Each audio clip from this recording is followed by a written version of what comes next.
Assalamualaikum warahmatullahi wabarakatuh. Perkenalkan, nama saya Farida Nuraini dengan nomor induk mahasiswa 1901006. Di sini saya akan menjelaskan tentang menanamkan jiwa entrepreneur. Yang pertama, ayo menjadi entrepreneur. Manfaat menjadi seorang entrepreneur itu ada banyak sekali. Yang pertama, menambah daya tampung tenaga kerja sehingga dapat mengurangi pengangguran.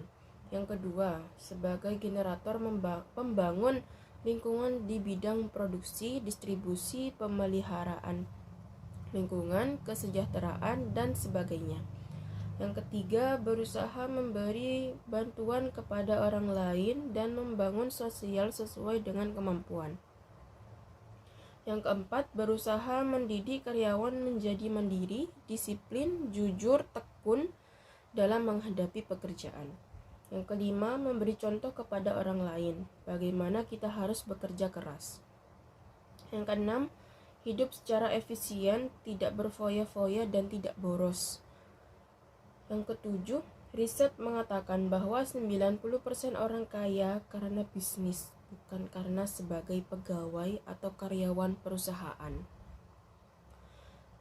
Yang kedelapan, kemiskinan dan kefakiran merupakan ancaman dan tantangan serta dapat berevolusi menjadi kejahatan sosial. Yang kesembilan, yakinlah bahwa bisnis merupakan perintah Allah dalam mencari nafkah dan berbisnis adalah salah satu bentuk ibadah kepada Allah. Karena telah berusaha menjalani kehidupan sesuai dengan takdir yang telah ditulis di buku kehidupan atau Lauhul Mahfuz. Yang ke-10, dengan ekonomi yang kuat, manusia dapat memenuhi segala kebutuhan hidupnya, seperti sandang, pangan, papan, serta kesehatan. Kemudian, cara menumbuhkan mental dan jiwa wirausaha.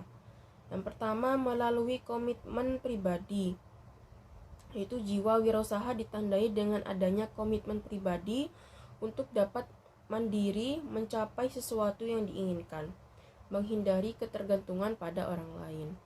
Yang kedua, melalui lingkungan dan pergaulan yang kondusif, yaitu dorongan untuk menumbuhkan jiwa wirausaha sendiri. Yang ketiga, melalui pendidikan dan pelatihan, yaitu keberanian untuk membentuk jiwa wirausaha.